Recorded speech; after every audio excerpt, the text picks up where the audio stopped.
আজকের গল্পটা স্পেশালি মৃদাঙ্কদার জন্য। মৃদাঙ্কদা অর্থাৎ মৃদাঙ্ক ব্যানার্জি, যিনি আমার সাথে গল্পের নানা অংশ পাঠ করেন। আজকে 5ই জুন, আজকে তার জন্মদিন। হ্যাপি বার্থডে মৃদাঙ্কদা। আজকের গল্প সত্যজিৎ রায়ের মৃদাঙ্কবাবুর ঘটনা। পাঠক আমি শঙ্খদীপ রাহা। শুরু হচ্ছে মৃদাঙ্কবাবুর ঘটনা। মৃগাঙ্কবাবু তার সহকর্মী সলিল বসাকের কাছ থেকে এই প্রথম জানতে পারলেন যে বানর থেকে মানুষের উদ্ভব হয়েছে। এই খবরটা আজকের দিনে শিক্ষিত লোক মাত্রই জানে, কিন্তু ঘটনাচক্রে খবরটা মৃগাঙ্কবাবুর গোচরে কোনোদিনও আসেনি। আসলে তার জ্ঞানের পরিধিটা নেহাত সংকীর্ণ। স্কুলে মাঝারি ছাত্র ছিলেন, পাঠ্যপুস্তকের বাইরে কোনো বই পড়তেন না। বলেন কি মশাই, তাজ্জব ব্যাপার! বাঁদর থেকে মানুষ হয়েছে? বাঁদর থেকে? মৃগাঙ্কবাবু চরম বিস্ময় প্রকাশ করলেন। ঠিক তাই। লক্ষ লক্ষ বছর আগে মানুষ ছিল এক শ্রেণীর চতুষ্পদ বাঁদর। বাঁদর জাতটা অবশ্য এখনো আছে, কিন্তু যে শ্রেণীর বাঁদর থেকে মানুষের উদ্ভব ঘটেছে সেই শ্রেণী লোপ পেয়ে গেছে, বললেন সলিলবাবু।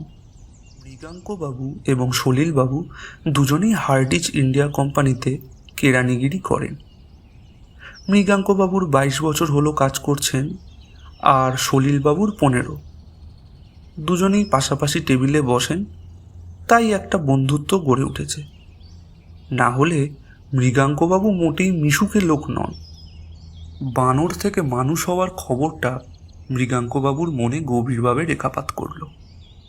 তিনি কল স্ট্রিটের বইয়ের দোকান ঘেঁটে একটা বিবর্তনের বই জোগাড় করেও ফেললেন। সলিল ভুল বলেনি। ছাপার অক্ষরে তথ্যটা দেখে মৃগাঙ্কবাবু আর সেটা উড়িয়ে দিতে পারলেন না। আশ্চর্য, বানর থেকে মানুষ আসতে এত লক্ষ বছর লাগলো। আদিম অবস্থা এবং পরবর্তীতে কিছু অন্ধকার রয়েছে, তবে এই ব্যাপারটা প্রাণীবিদ্যা গবেষণা চালিয়ে যাচ্ছেন। মানুষ ও বাঁদর, এই দুইয়ের মাঝামাঝি অবস্থাকে বলে মিসিং লিঙ্ক।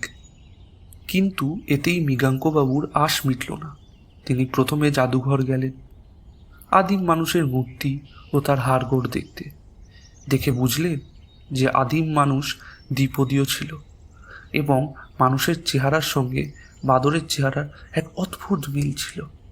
তারপর মৃগাঙ্কবাবু গেলেন চিড়িয়াখানায়। সেখানে অনেকক্ষণ ধরে মনোযোগ দিয়ে দেখলেন, এক হলো লেজ বিশিষ্ট মাংকি, আর এক হলো লেজবিহীন ইপ। এদের মধ্যে নানা রকম শ্রেণী। দেশি বাদর আর হনুমানের বাইরেও রয়েছে আফ্রিকার গরিলা, শিম্পাঞ্জি, বেবুন ইত্যাদি। তাছাড়া সুমাত্রার ওরাংওটাং বা বনমানুষ। এই যে মানুষ কথাটা জুড়ে দেওয়া হয়েছে, এটা মৃগাঙ্কবাবুর কাছে খুব অর্থপূর্ণ বলে মনে হলো। তার আরও মনে হলো যে সব রকম বাদরের মধ্যে আফ্রিকার শিম্পাঞ্জির সঙ্গেই মানুষের সবচেয়ে মিল। শুধু তাই না, একটি বিশেষ শিম্পাঞ্জিও মৃগাঙ্কবাবুর সম্পর্কে বেশ কৌতূহলী বলে মনে হলো।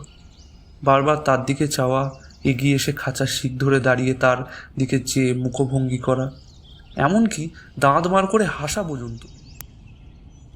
মৃগাঙ্কবাবুর মনে হচ্ছিল যেন জানোয়ারটিকে তিনি অনেক দিন থেকেই চেনেন। চিড়িয়াখানায় ঘণ্টাখানেক কাটিয়ে বাড়ি ফেরার পথে মৃগাঙ্কবাবুর হঠাৎ কালু মামার কথা মনে পড়ে গেল। মৃগাঙ্কবাবুর বয়স যখন 25 বছর, তখন কালু মামা একবার এসেছিলেন কিছুদিনের জন্য তাদের বাড়িতে। তখন তিনি মৃগাঙ্কবাবুকে মাঝে মাঝে মর্কট বলে সম্বোধন করতেন। এই মর্কট, মোড়ের দোকান থেকে 1 প্যাকেট সিগারেট কিনে আনতো। মৃগাঙ্কবাবু একদিন না জিজ্ঞাসা করে পারেননি। আচ্ছা কালু মামা, তুমি আমায় মর্কট বলো কেন? কালু মামা উত্তর দিতে সময় লাগাননি। কালু মামা বললেন, তোর চেহারাটা মর্কটের মতো, তাই আয়নায় নিজের মুখটা দেখেও বুঝতে পারিস না? কপাল ছোট, কুতকুতে চোখ, নাক ও ঠোঁটের মাঝখানে এত বড় ফাঁক। তোর হাতের আংটিটায় যে ইম লেখা রয়েছে সেটা আসলে মৃগাঙ্ক নয়, ওটা মর্কট অথবা মাংকি। তোর আর চাকরি খুঁজতে হবে না, চিড়িয়াখানার খাঁচায় তোর জন্য ভ্যাকেন্সি রয়েছে সব সময়। মৃগাঙ্কবাবু অবশ্যই তারপরে আয়নায় নিজের চেহারাটা খুব ভালো করে দেখেছিলেন। কালু মামা খুব ভুল বলেনি, একটা বাঁদুড়ে ভাব আছে তার চেহারায়। তখন মনে পড়ল স্কুলের মহেশ স্যার তাকে এই বাঁদর তোর বাদরামো থামা জাতীয় কথা বলে ধমক দিতেন কেন। তখন মৃগাঙ্কবাবুর বয়স ছিল 12-13। নিজের চেহারায় যে বাঁদরের মতো হতে পারে এ তার খেয়াল হয়নি। শুধু মুখে নয়, পিঠে একটা কুঁজো ভাব, তার শরীরের লোমের আধিক্য, এই দুটোও তাকে বাঁদরের কাছাকাছি এনে দেয়। সলিলের কথাটা আবার মনে পড়ল। সুদূর অতীতে যে বাঁদর থেকে মানুষের উদ্ভব হয় তার কিছুটা ছাপ এখনও মৃগাঙ্কবাবুর চেহারায় রয়ে গেছে। চিন্তাটা তাকে বিব্রত করতে লাগলো। অফিস টাইম করতে করতে মনে হয় আমার মধ্যে বিবর্তন পুরো হয়নি, আমার মধ্যে খানিকটা বাঁদর এখনও রয়ে গেছে। কিন্তু পরক্ষণেই মনে পড়ে বাঁদর কি অফিসের ডেস্কে বসে টাইপ করতে পারে? তার চেহারার সঙ্গে বাঁদরের যেটুকু সাদৃশ্য সেটা সম্পূর্ণ আকস্মিক। সেরকম তো অনেক লোকের চেহারার সঙ্গে জানোয়ারের মিল আছে। এই যেমন অ্যাকাউন্টস ডিপার্টমেন্টে সুরেশবাবুর মুখের সঙ্গে ছুচোর আশ্চর্য সাদৃশ্য। মৃগাঙ্কবাবু 16 আনাই মানুষ, এ নিয়ে সন্দেহ প্রকাশ করার কোনো কারণ থাকতে পারে না। এরই মধ্যে একদিন মৃগাঙ্কবাবু খেয়াল করলেন যে তিনি কলা আর চিনেবাদামের বিশেষ ভক্ত। অফিস থেকে ফেরার পথে রোজই 2টো করে কলা কিনে খান, আর এই দুটোই বাঁদরের প্রিয় খাদ্য। এই বাঁদর তুই কলা খাবি, জয় জগন্নাথ দেখতে যাবি, ছেলেবেলার এই ছড়াটা তার মাথায় ঘুরতে লাগলো। এই মিলটাও কি আকস্মিক? কলা তো অনেকেই খায়, আর চিনেবাদামও খায়। মৃগাঙ্কবাবু চিন্তাটা জোর করে মন থেকে দূরে সরিয়ে দিলেন। কিন্তু যতই স্বাভাবিক হওয়ার চেষ্টা করুন না কেন, মৃগাঙ্কবাবুর চিন্তাটা কিছুতেই যেতে চায় না। বাঁদর থেকে মানুষ, বাঁদর থেকে মানুষ, আমি কি তাহলে পুরোপুরি মানুষ হইনি? আমার মধ্যে কি বাঁদরত্ব খানিকটা রয়ে গেছে? টাইপিংয়ে ভুল হতে লাগলো, আর এবার মেজো সাহেবের কাছ থেকে ডাক পড়ল। আপনার কি হয়েছে বলুন তো? মেজো সাহেব জিজ্ঞাসা করলেন। আগে তো আপনার টাইপিংয়ে ভুল থাকতো না, আজকাল এটা হচ্ছেটা কি? যে লাইনটাই পড়ছি সেটাই ভুল। মৃগাঙ্কবাবু কি বলবেন কিছু বুঝে উঠতে পারলেন না। তিনি নিজেকে কিছুটা সামনে নিয়ে বললেন, বলছি স্যার, শরীরটা কদিন ধরে খুব খারাপ যাচ্ছিল। তাহলে ডাক্তার দেখান, অফিসে ডাক্তার তো রয়েছে, ডাক্তার গুপ্তকে বলুন। বলছি না স্যার, তার দরকার হবে না, আমার ভুল হবে না আর, এই আমি কথা দিচ্ছি। যা ভুল ত্রুটি হয়েছে আমাকে মাফ করে দিন স্যার। মেজবাবু মৃগাঙ্কবাবুর কথা মেনে নিলেন, কিন্তু মৃগাঙ্কবাবু নিজের মনে শান্তি পেলেন না। আমায় একটা কোনো ওষুধ দিন তো, যাতে আমার অন্য মনস্কতা কিছুটা কমে, কাজে বড় অসুবিধা হচ্ছে। ডাক্তার গুপ্ত মৃগাঙ্কবাবুর দিকে কিছুক্ষণ চেয়ে থেকে বললেন, আপনার চেহারাটাও দেখতে ভালো লাগছে না, আপনার ওজন কমেছে, চোখের তলায় কালি পড়েছে, শুধু ওষুধে তো কাজ হবে না, আপনার ছুটি পাওনা আছে? হ্যাঁ আছে, আমি গত 2 বছরও ছুটি নিইনি। তাহলে দিন 7 ছুটি নিয়ে কোথাও ঘুরে আসুন, আপনার চেঞ্জের দরকার। অবশ্য আমি একটা ওষুধও লিখে দিচ্ছি, কিন্তু ওষুধে কাজ হবে না। মৃগাঙ্কবাবু 10 দিনের ছুটি নিলেন, কিন্তু কোথায় যাওয়া যায়? কাশিতে তার এক খুড়তুতো ভাই থাকে, 64 ঘাটের ওপরেই তার বাড়ি। 24 ঘন্টা গঙ্গার হাওয়ার উপকার হওয়ার সম্ভাবনা আছে। ভাই মৃগাঙ্কবাবুকে অনেকবার যেতে লিখেছেন, কিন্তু যাওয়া হয়ে ওঠেনি। মৃগাঙ্কবাবু কাশি যাওয়া স্থির করলেন।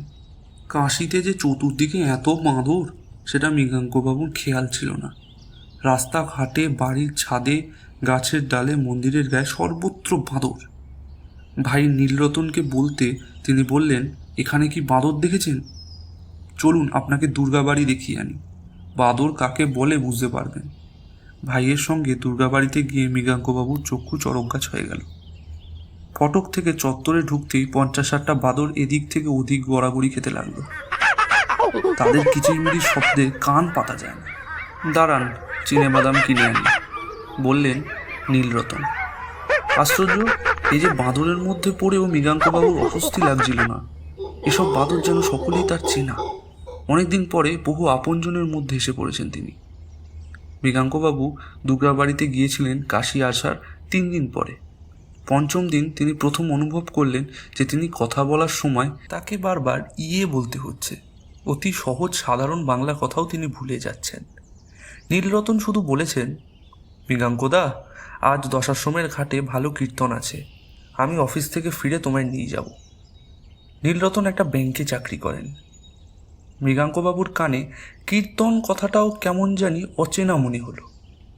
তিনি বললেন, কোথায় যাবার কথা বলছিস? কেন, দশাশ্রম ঘাটে যাবে? ইয়ে, দশাশ্রম ঘাট কেন, সেখানে কি আছে? বললাম যে আজ সন্ধে ভালো কীর্তন আছে, তুমি তো কীর্তন ভালোবাসো, একসময় কীর্তনের ভক্ত ছিলে। ও কীর্তন, ইয়ে, তা যারা করবে কীর্তন তারা মানুষ তো? আবার কি কথা মৃগাঙ্কদা, মানুষ ছাড়া কি বাঁদরে করবে নাকি কীর্তন? ইয়ে, মানুষ তো মানে এককালে বাঁদরই ছিল।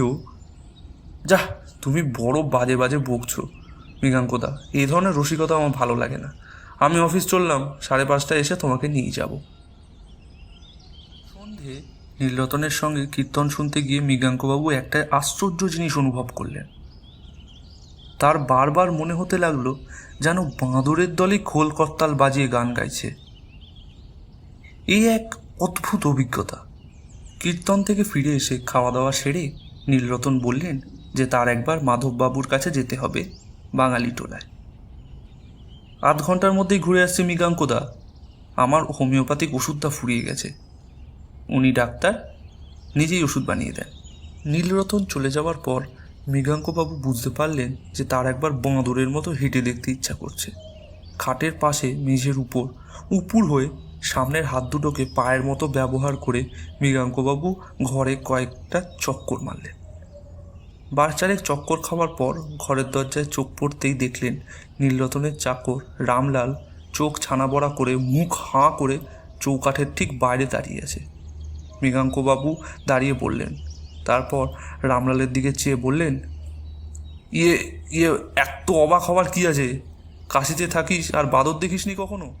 রামলাল কিছু না বলে ঘরে ঢুকে বিছানা করতে লাগলো। মৃগাঙ্কবাবু বাকি যে কদিন ছিলেন কাশিতে সে কদিন প্রায় কথাই বলেননি। নীলরতন একবার বললেন, কি হলো মৃগাঙ্কদা, আপনি এমন চুপ মেরে গেলেন কেন? শরীর টরীর খারাপ হয়নি তো? মৃগাঙ্কবাবু বললেন, শরীর কই, শরীর তো ঠিকই আছে। মানে আসলে বাঁদর থেকে মানুষ যেমন হয় তেমনি মানুষ থেকেও তো বাঁদর, মানে বিবর্তনের উল্টো আর কি। নীলরতন বেশ অবাক হয়ে গেলেন, যদিও খুলে কিছু বললেন না। মৃগাঙ্কদার মাথাটা ঠিক আছে তো? একবার মাধব ডাক্তারকে দেখালে হতো না? 2 দিন পর মৃগাঙ্কবাবু কলকাতায় ফিরে এলেন। হাতে সুটকেস নিয়ে হাজরা লেনে তার বাড়িতে ঢুকতেই সামনে চাকর দশরথী পড়ল।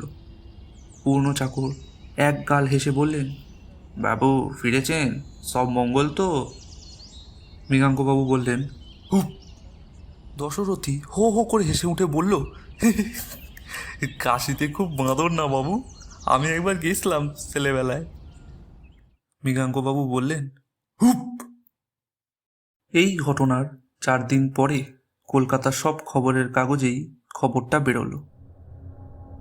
চিড়িয়াখানার একজন কর্মচারী গতকাল ভোরে শিম্পাঞ্জির খাঁচার সামনে মাটিতে একটি বানর শ্রেণীর জীবকে পড়ে থাকতে দেখেছেন। জানোয়ারটা ঘুমোর ছিল, বোধহয় মাঝরাত্রিরে পাঁচিল টপকে ঢুকেছে।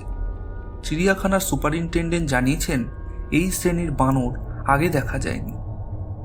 ঘোড়া ও গাধার সংমিশ্রণে যেমন নতুন জানোয়ার খচ্চরের সৃষ্টি হয়, এই 2 শ্রেণীর বাঁদরের সংমিশ্রণের সৃষ্টি একটি নতুন প্রাণী।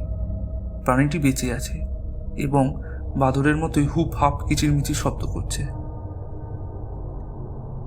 সবচেয়ে আশ্চর্য এই যে বাদরটির বাঁ হাতের অনামিকায় একটি আংটি আছে এবং তাতে নীলের উপর সাদা দিয়ে মিনে করে লেখা ইংরেজি অক্ষর